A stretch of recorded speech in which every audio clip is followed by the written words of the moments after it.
back and talk for just a moment about who would be considered loyalists. We talked about this the other day, and it would be the merchants that were dependent on British for their trade, for their goods to sell, the Anglicans, which is the religion, immigrants from the British Isles, the Georgia colonists, and the Highland Scots, because they're very pro-British. Joseph Galloway and Daniel Leonard are the loyalist leaders. Meanwhile, while they are loyalists, they do not like the Stamp Act.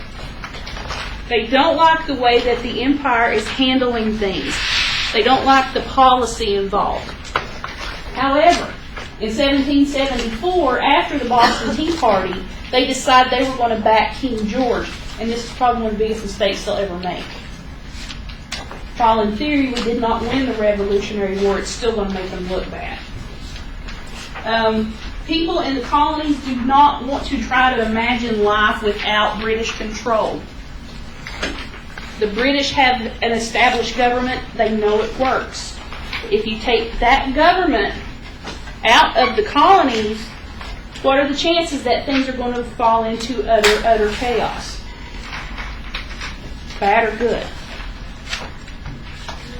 Chances are good that that's going to happen. And it nearly does later on. They're afraid for several reasons. Number one, and this is probably the most important, that because all the colonies are so vastly different, they're afraid that this is going to lead to a civil war.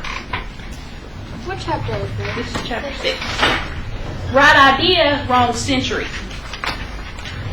This will happen later.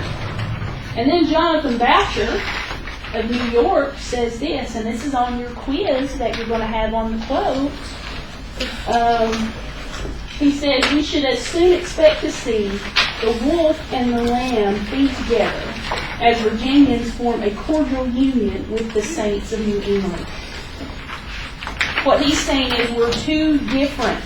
There's no way we can do this. In real life, what would happen to the lamb if the wolf showed up? It'd eat it up, yeah. So they're like, well, since Virginia's been around longer and the New England area isn't as settled or established, they're going to be at each other's throat. His prediction does come true about 100 years later. And that would become known as the... Somebody tell me. 100 years later? 1860? Civil War? The Civil War. Thank you. In summer 1775, a lot of Americans want to remain neutral in this battle. If they feel if they remain neutral, that whoever wins, they can just say, "Hey, I was for you the whole time."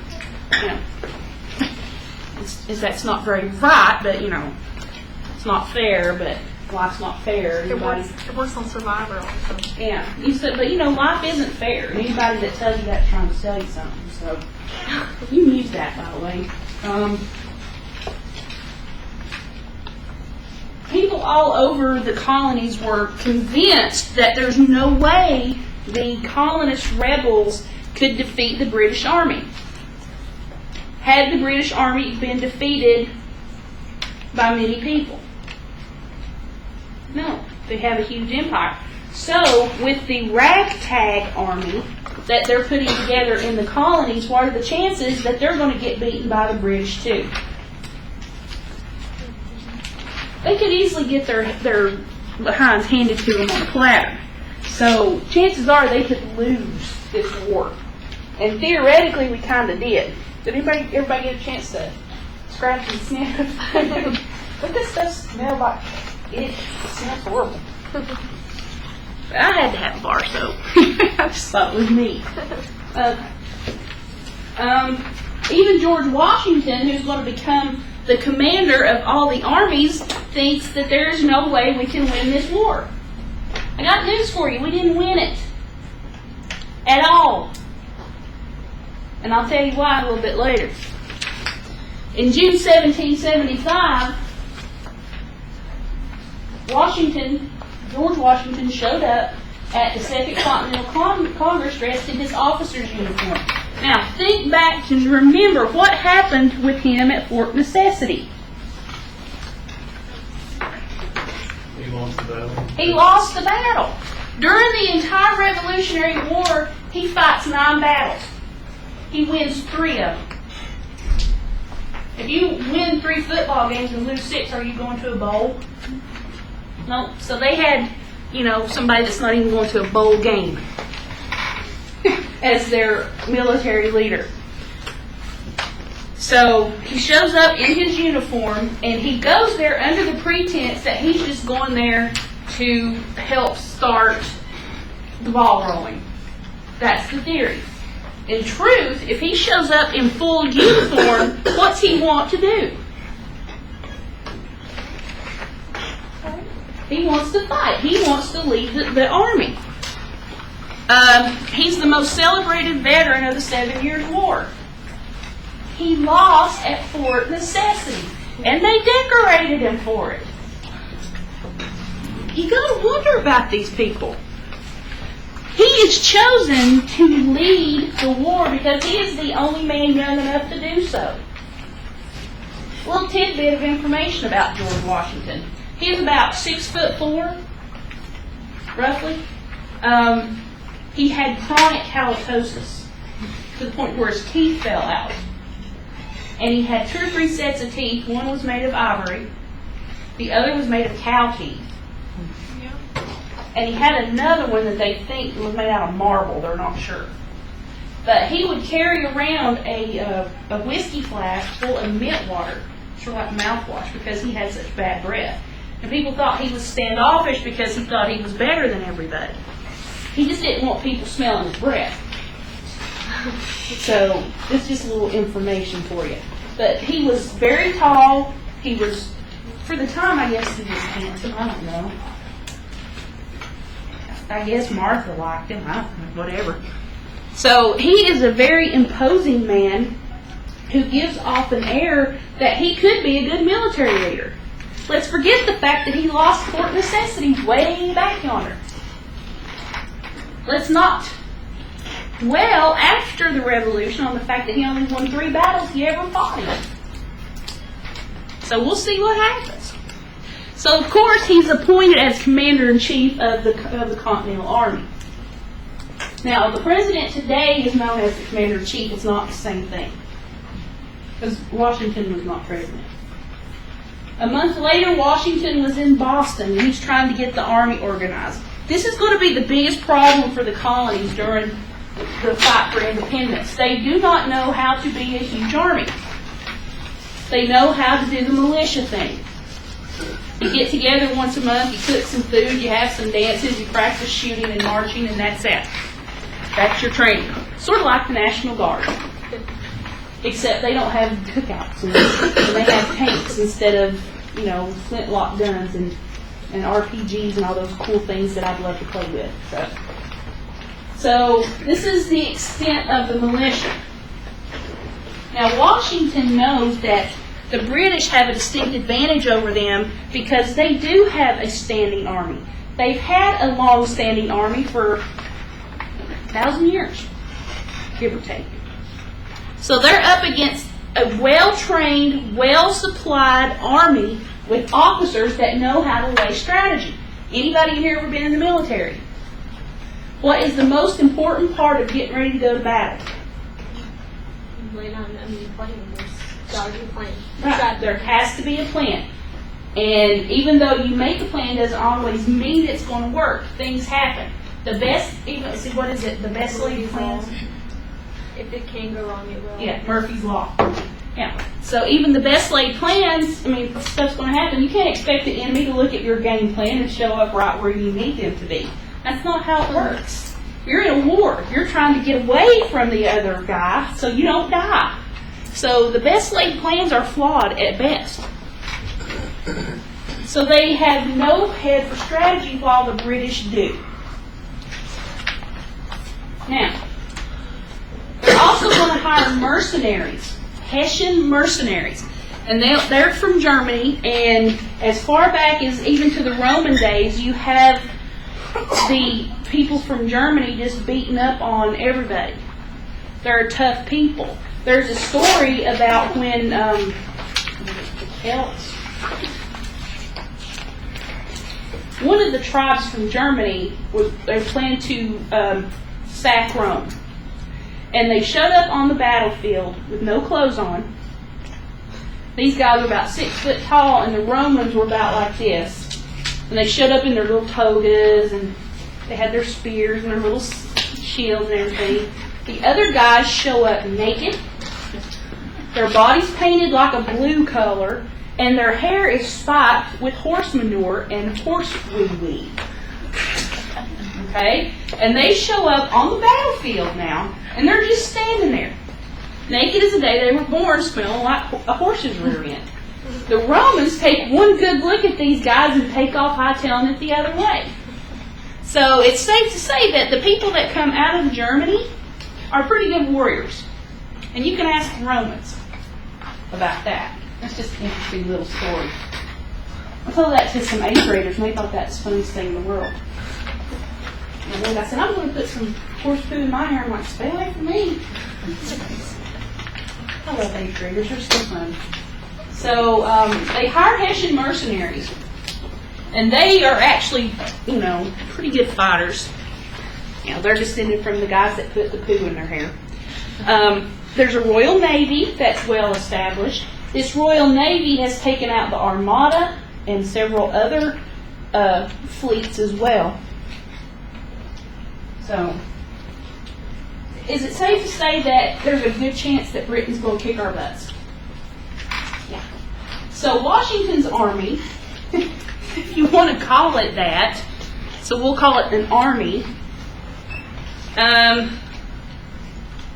It's smaller.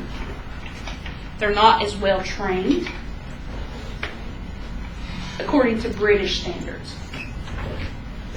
They're not well equipped, that most of them have to use their own guns, make their own ammunition. They have shortages of things that they need.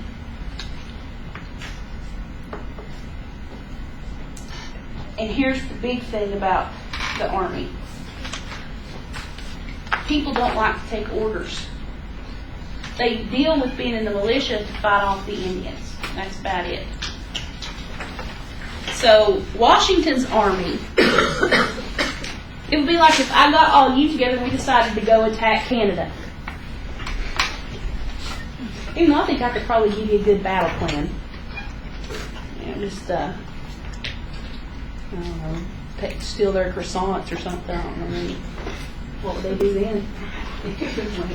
So Washington's army is nowhere near to the point it needs to be to fight.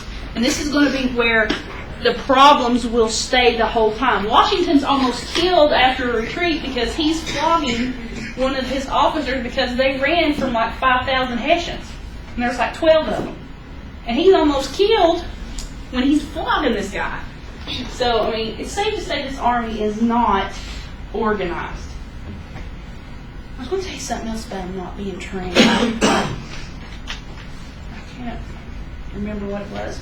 It'll come to me. The Congress will recruit an army, and their army will consist of 16,600 regular rebel soldiers, and they will form the Continental Army. And of course the militias will be like the National Guard today. It's like tacked on the edge of the army and stuff. By 1775 you have an increase in enlistments. That's all good and fine, but if you don't have anything to arm them with, what good are those replacements? Not very good unless they go out after the battle and steal some guns and stuff from the British, and this did happen. And it will be the women that do this the most. Interestingly enough.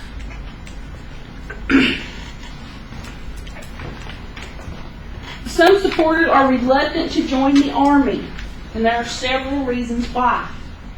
Low pay, if they even get paid. So, just out of curiosity, what does an E1 make a month in the army now? Do you know? I can tell you an E4 mix, which is about $1,900, probably about $1,400, I would say. That's not bad. Considering that, they house you and they give you medical care and Feed you and clothe you. And, right. That's just strictly that base pay. It's not bad. no, it's not bad at all. So the problem with Washington's Army is they don't have the wonderful Army we have today that pays you, feeds you, clothes you, arms you, treats you medically. They will treat them medically, if that's what you want to call it. It's not, if you get a bullet wound, it's like, there you go, you're Hopalong Cassidy now, so yeah. Low pay, they have to provide their own clothes, their own ammunition, their own guns, their own food, and they don't get paid for it. There's a lot of strict discipline expected. This is like if you have 4 kids that have never had any parental guidance and you try to make them stand in a line, kindergarten, hello, but it's not going to happen. So there's strict discipline, and the people that they want to join don't want that because they don't like to be told what to do. This is also going to be a problem in the Civil War. And they will actually start fragging the commanders with sort of like hand grenades. And they don't like to be told what to do. And there's always the constant threat of danger and disease. In any war that takes place before the First World War, and even during the First World War, the biggest killer of soldiers is disease. Not battle wounds. Disease. You have more men that die from disease during the Civil War than battle wounds. A lot of men want to fight close to home. They don't want to leave their farms, their wives, their children, their livestock. So they want to fight close to home. So they're not going to want to join the regular army. So this is going to lead to a lot of problems with the army, quote unquote, of the day. So Washington and Congress have to do something about this because everybody's reluctant. They need an army that can be depended on to stay for long campaigns. During the Civil War, right at the beginning, at the First Battle of Manassas, Union soldiers were walking off the field of battle.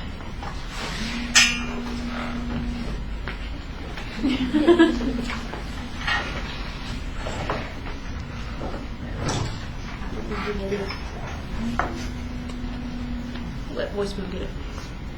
Now, in the middle of the Battle of First Manassas, you have 90% of the Union soldiers walking off the field of battle. That's because they only signed up for a 90-day stint. And by golly, when their 90 days were over, they didn't care if they were right in the middle of loading their gun. They just packed up and went home. And in a sense, this is what will allow the Confederacy to win the First Battle of Manassas. And that was a bad thing, because if we'd lost the first battle, we'd have been more realistic. But they need an army here that will be able to last on longer campaigns. They realize that they can't create an army from people who don't want to leave their house to fight. That'd be like me saying, well, I want to join the army and I want to go to Canada and fight the Canadians, but I don't want to go no further than this from my house. What's the point? There's no point in joining it.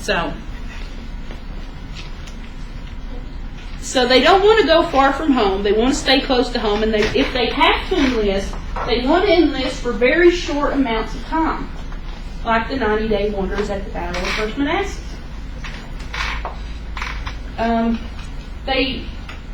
Most of the people are afraid to have a standing army because who right now at this time had a standing army in the colonies?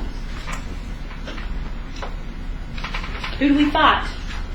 The British. So do they look at a standing army as a threat, even if it is their army? Armies can be corrupted. Political leaders will idealize citizen soldiers who will throw away any kind of qualms they have about dying and run to fight for their country. But in reality, this is not going to happen. I mean, some guy don't want to just go out and say, yeah, I'll die. What are we fighting for? Well, we want to be independent from Great Britain so we can have chaos. I don't think so. And that's going to kind of hurt the whole volunteer thing. So they idealize these citizen soldiers when in reality the citizen soldiers are just people. And they have to decide whether or not they want to die for something they do not or do believe in. So in September of '76, the Congress will establish certain things. They will set guidelines. They will establish 3-year terms of enlistment. Now, this applies, anybody that enlists have to stay in for 3 years or for the duration of the war. So if they're in there and they're in there 3 years and the war's still going on, they can get out. If they sign up for the duration of the war, they have to stay there until they either get killed, injured, or the war is over. They will offer, and I repeat, offer men $20 a year, or $20 and a suit of clothes every year for as long as they're in the military. Notice I said they offer this. Don't mean they get it. They are offered this. They sweeten the pot a little bit more by saying that if you are a man and you enlist for the duration of the war, we'll give you 100 acres. It's all yours. If you can live through it. If bullets don't get you, if a disease don't get you, if you don't get trampled by people running away. So yeah, you'll get this if you survive. Even with all of these new stipulations and promises, within a year they have to resort to a draft, and they're encouraging the states to do that. But they have no authority to force the states to do anything. Why did the Civil War start? Money. What did the states want? States' rights. This is where this falls back to. States' rights. It's the right of that state not to send troops if they don't want to. By summer of '75, Washington is going to see huge problems with his army. It takes him that long to figure it out. And they want this guy leading our troops? I think he needs to quit drinking the mint water. They have officers, but they have no experience. They don't know what it means to say charge or retreat. They just look good in their uniforms. It's all about the uniform.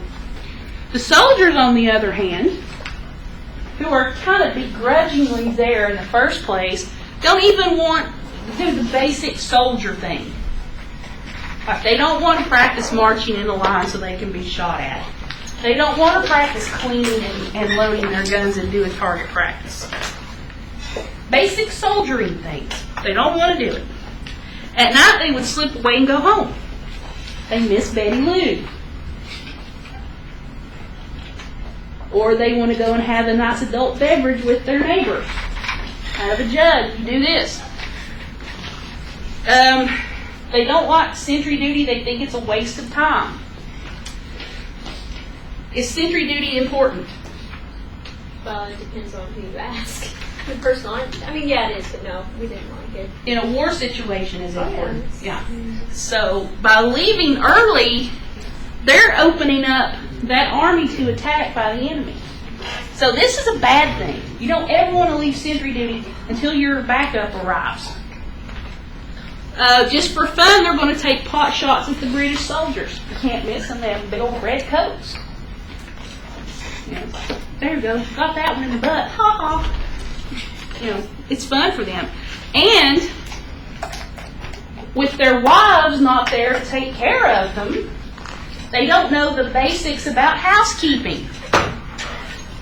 They don't have somebody knocking on the door. Housekeeping, who's up candle?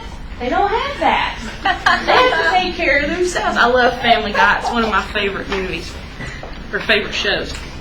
Their camps are filthy, they're filthy, which means they have lice, they have all kinds of nasty, creepy, crawly, icky things all over them.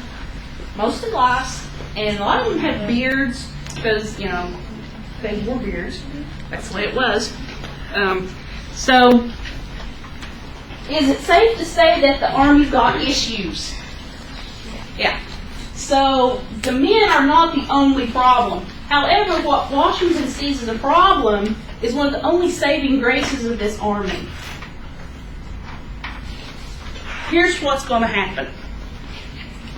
Women do not want to stay by themselves if there are Indians about. What better place to be safe than following around an army? You'll see where I'm going with this. Most women will stay home, especially the ones that live in towns or the women that have many sons that aren't going off to battle so they can be protected. They'll do different things. They'll run family businesses and farms. Of course, they raise the kids. They manage the household. Not bad for a gender that doesn't know how to do anything. Interesting. They will make uniforms for the soldiers. They will make blankets. They weave them or sew them. They will save old rags and lead weights and other lead things to make bandages and bullets. They organize relief efforts. They collect things for widows and orphans.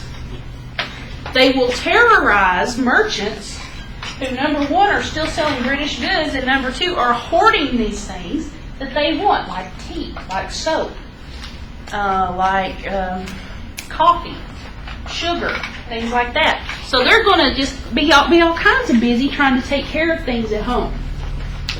But the women that stay home they play an important part, but the women that go with the Army will play probably a more important role. The wives of the poor men, who usually were not landholders, had no visible means of support, would follow their husbands into the Army. This is not the first time this has ever happened. The Greeks, the Romans, the Babylonians, the Hebrews, all the way back to when people learned how to make war on each other, the women have been tagging along. They have a very important job. 1 in 15 women will follow the Army. Washington hates this. Absolutely abhors it. He doesn't like the idea that they got women tagging around after them. But they're going to serve several really important purposes, and you need to know these. Number one, they're going to cook for the soldiers and wash stuff for the soldiers. So not everybody in camp is filthy, nasty, dirty. The women will come in, and they will basically be the rear echelon. They're going to serve as nurses after the battles. Who better than a woman who's been doctoring the family, has learned from her mother, who learned from her mother how to treat certain things, who better to treat the wounded and the sick? Makes sense, doesn't it? They bury the dead. After the battle, the men have to recuperate. A lot of them have been shot or injured or killed. So they need to kind of, regroup, and the men will go and gather the bodies, and the women bury them. They dig the holes and bury them themselves. They will also be scavengers. They get on the battlefield and pick up anything that their army can use. Now tell me why this would be a bad thing. Give me one reason why this would be a bad thing. Huh? Well, collectively, why would women follow the Army be a bad thing? They weren't home taking care of just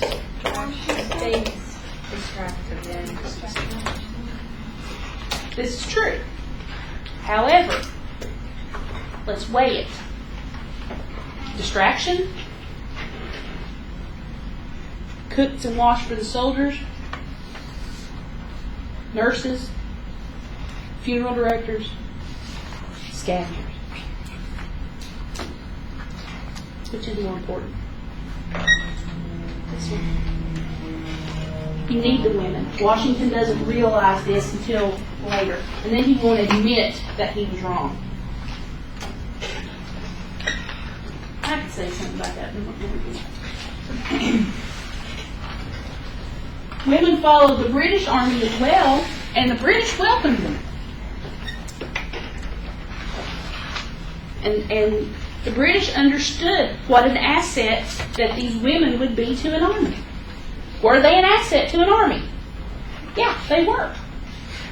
You also had traveling entertainment wagons that followed the armies, especially in the Civil War.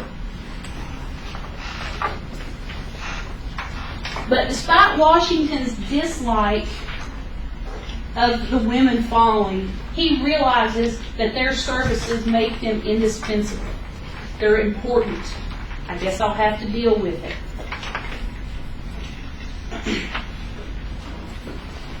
Like we were talking about, the biggest thing you need when going to war is you need a plan.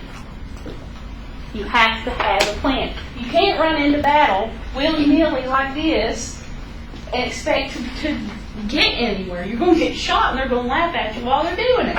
Did you see that idiot just running out here, didn't even load his gun or anything? You need training. So you have to have training, you have to have a strategy. So Washington has to come up with strategies. Now, he's pretty good at this, I'll give him that much, just not really good as a warrior. He wants to build fortifications. First one will be built out of dirt. Dirt is a great bullet stop. Dirt doesn't cost anything, you just dig a hole. Trenches, things like that. Dirt's good. So in March of '76, he will put his army on Dorchester Heights overlooking South Boston Harbor. Why did he pick the harbor?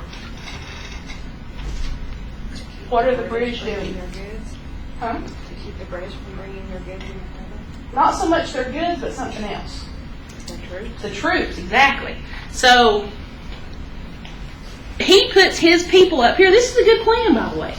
This is a good thing that he does. He puts them up there overlooking the harbor, and they use their artillery, and they fire at the British ships, and they actually destroy a bunch of them. So yay, George. That was a good move. Because of this attack on the harbor, the British will take their entire army back to Nova Scotia. So score one for George. This is one of the 3 battles that he does well in. Because he really had nothing to do with fighting. He just told them to dig holes and use artillery.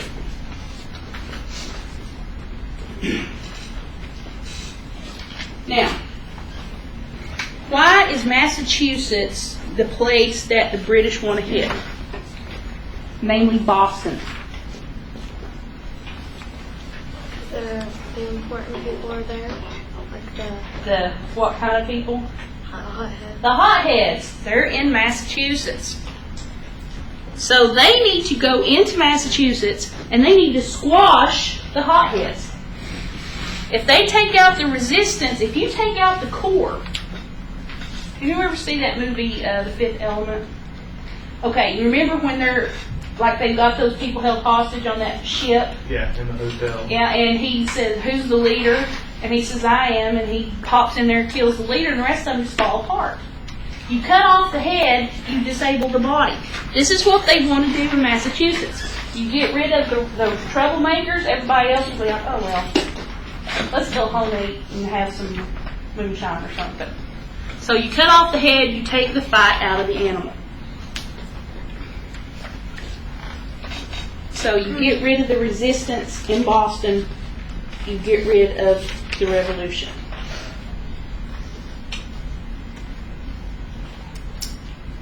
By the spring of 1776, both sides are going to come to the realization that just by showing I have big muscles, you should be afraid of me, is not going to work. There is going to have to be a war. There will be a war.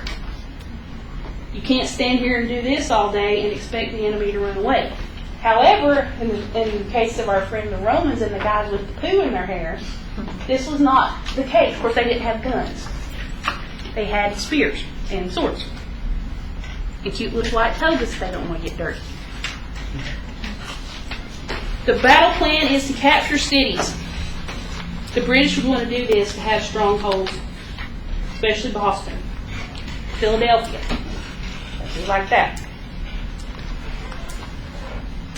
They would have to have one big, humongous battle where they just obliterate the rebel army so that they can just march right through and take everything back. And only through a clear and distinct military victory can the British gain complete control again. There's only one problem with that: is there's such a thing as a complete military victory.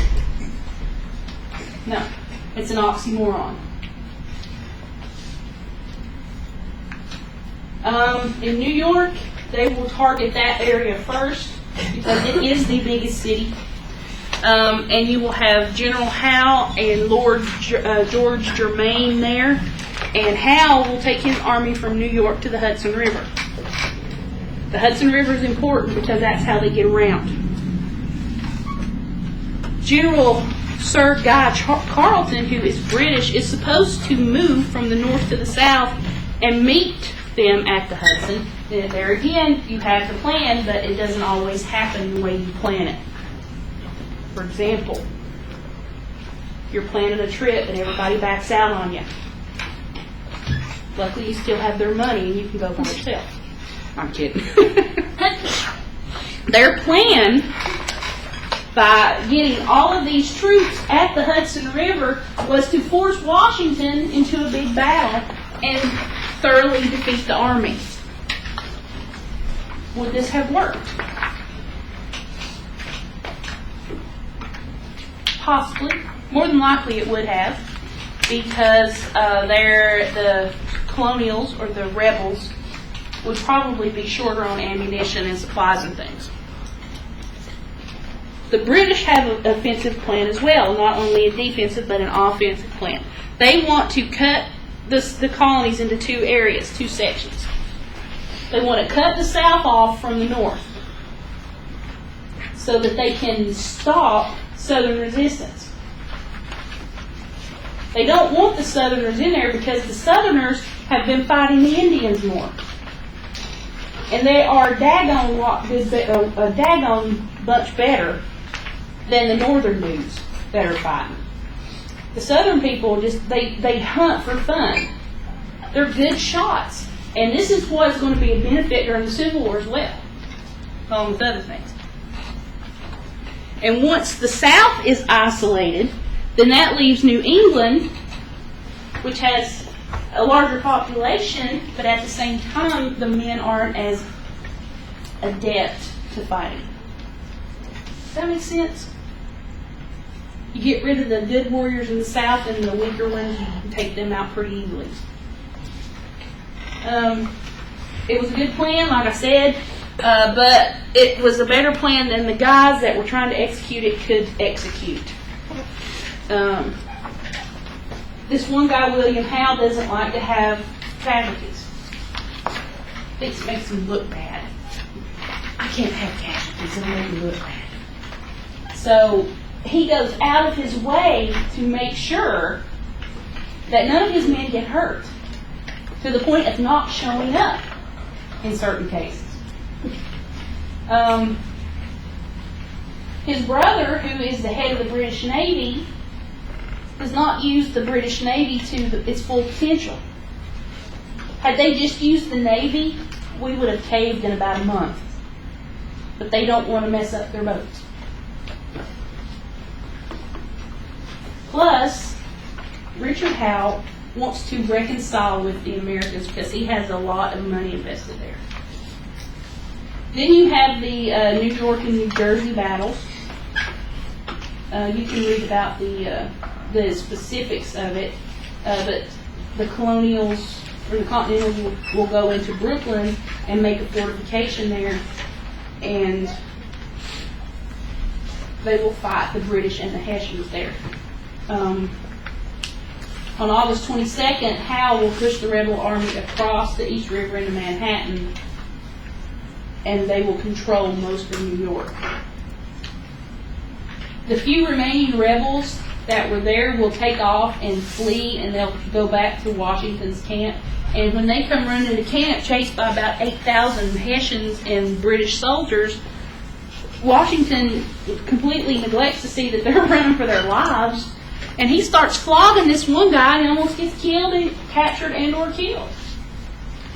It made him look bad as a general that these guys are running because they don't want to get killed by 8,000 people. Of course, that'd be overkill, but I mean, they should die as heroes. I mean, you know, he's back in camp. He wasn't out there fighting. You know, I say, well, at the edge, you know? Who's he to say, you guys can't do this, I'm going to beat you with this big old whatever this thing was he was flogging them with. So, there are problems with the army. Howe lets him get away. And in fall, you have Washington going into New Jersey. And in December, they go across the Delaware River and go to Pennsylvania.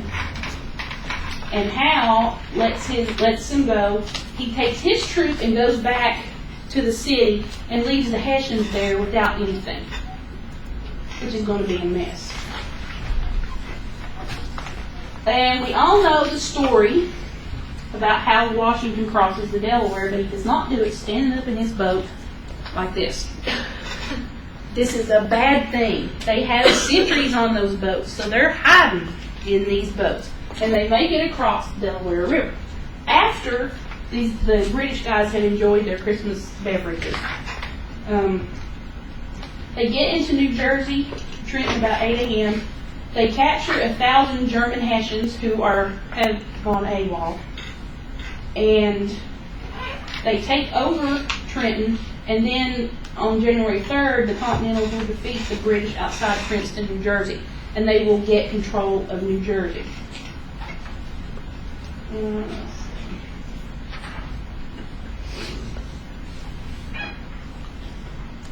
I want to skip over some of this. You can look at it.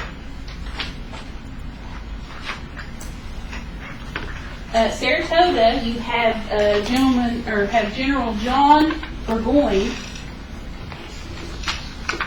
and he is going to essentially bring about the victory here. He gets approval to go from New York to Canada, and he'll leave Quebec with 9,500 redcoats and 2,000 women and children, and he has an excessive, he travels with lots of stuff. I know people in here have seen The Patriot from Mel Gibson. You know that guy that they stole the dogs and the silver and all that stuff from? Same guy. He leaves with all this stuff, and he has like dinner services, dress uniforms, powder for his wigs, things like that, and a case of champagne, stuff like that. And he's on his way from Canada to New York. However, you have a few little militia groups that are getting together at Saratoga in Bemis Heights, and Horatio Gates, who's one of the better generals of the rebel army, is leading them. September 19th, a bunch of the scouts are hiding in trees, and they see this huge caravan approaching. Soldiers, women, wagons full of stuff, things like that, servants. So Benedict Arnold, who has not yet turned, takes some men into the woods, and they surround them at a place called Freeman's Farm. And they open fire. Essentially, they ambush them. The rebel army will be pushed back, but they have what is called a psychological victory. What do I mean by that? Big things they win.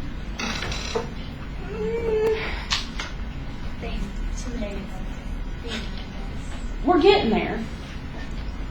Who did they show that they could definitely get them off guard and possibly beat them? The British. It's a psychological victory. The British are now thinking, well, maybe they could kick our behinds and hand them to us. It's a psychological victory. Burgoyne retreats and tries to get back to Canada, but they catch him in Saratoga and he's forced to surrender on October 17th. You can't very well retreat if you're worried about your silver service or your pretty wigs and their powder. So after Burgoyne surrenders, France, who's watching on their big screen TVs at home, in theory, see that the Americans can win. They can beat the British, and they decide that they're going to help us. But, you know, we have a little help from Ben Franklin as well. He goes in and charms the ladies. This cute little hat. France wants to get back at the British because of the 7 Years' War.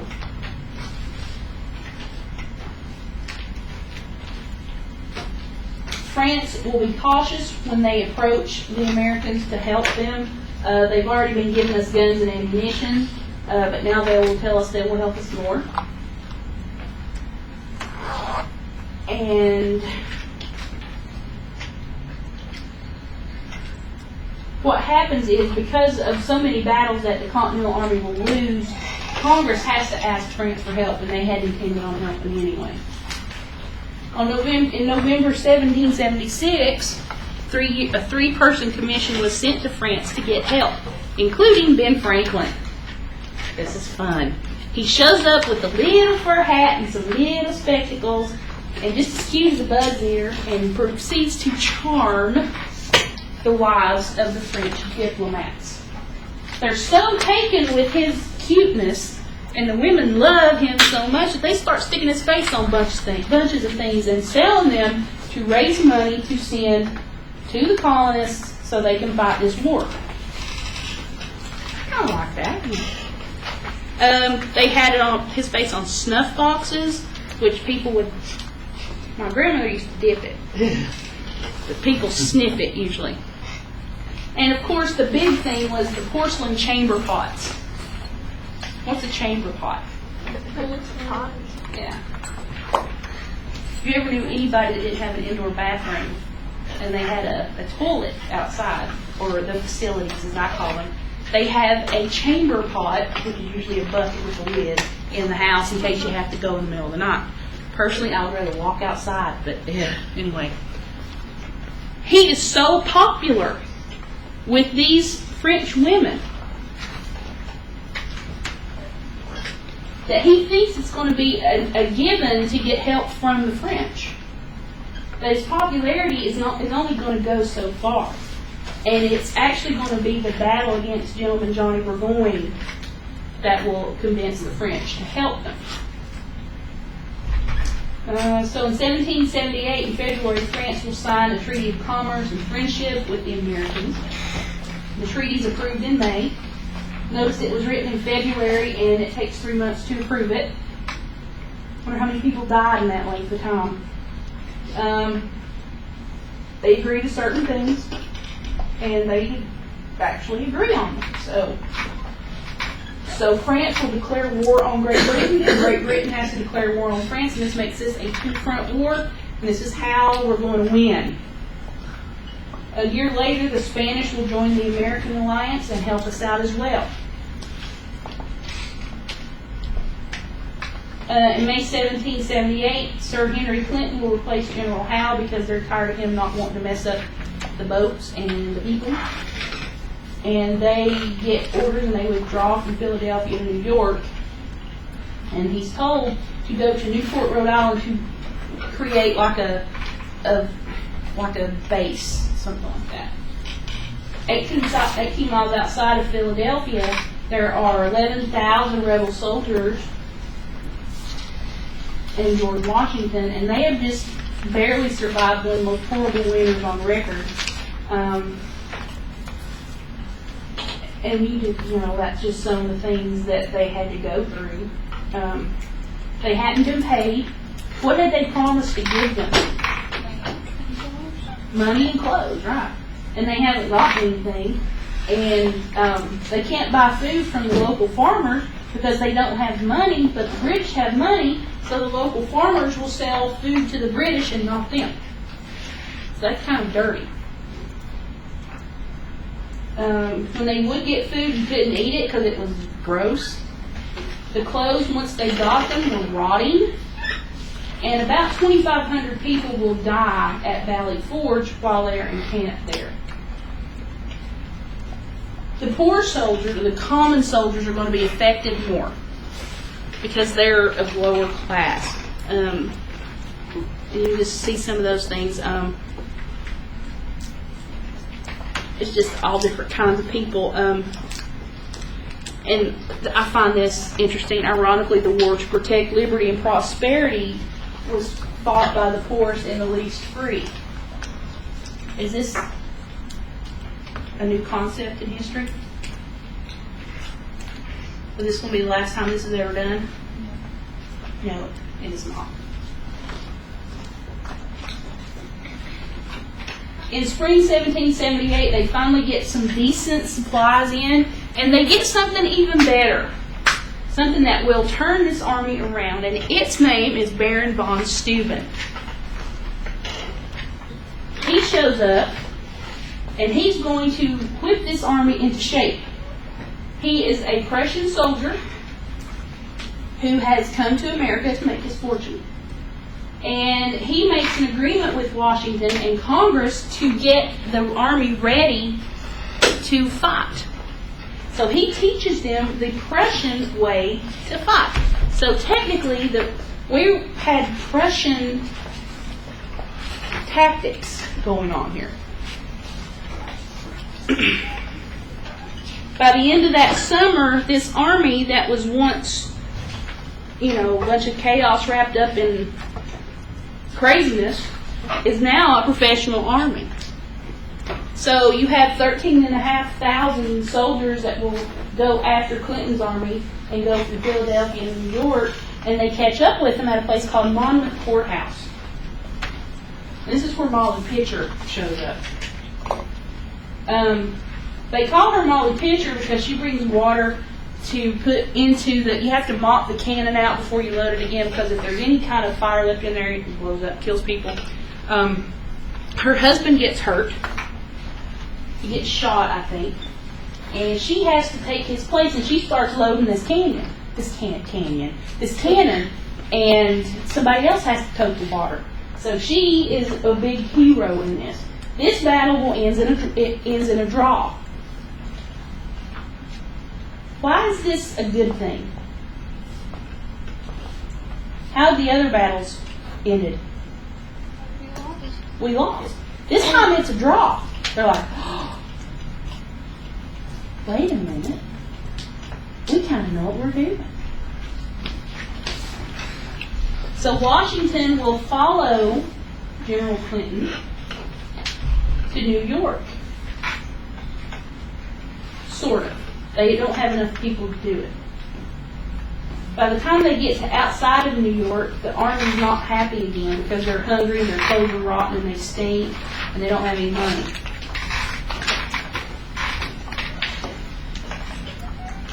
We're not going to get through this.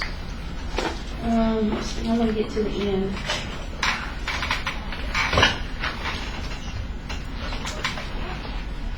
I'm going to go back and pick this up next week. I want to get to where we win.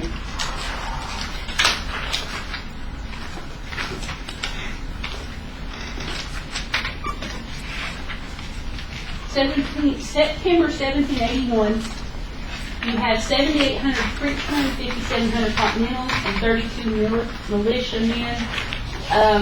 And they have the British trapped between them and the ocean of Yorktown.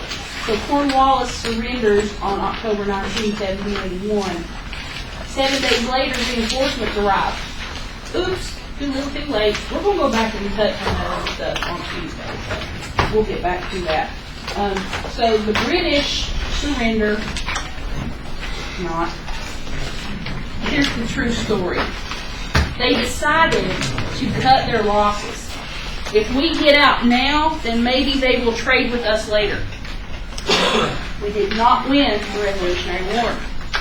They let us think we won the Revolutionary War, and they will take us over in another way later. So we'll go back and pick up those other slides on Tuesday. And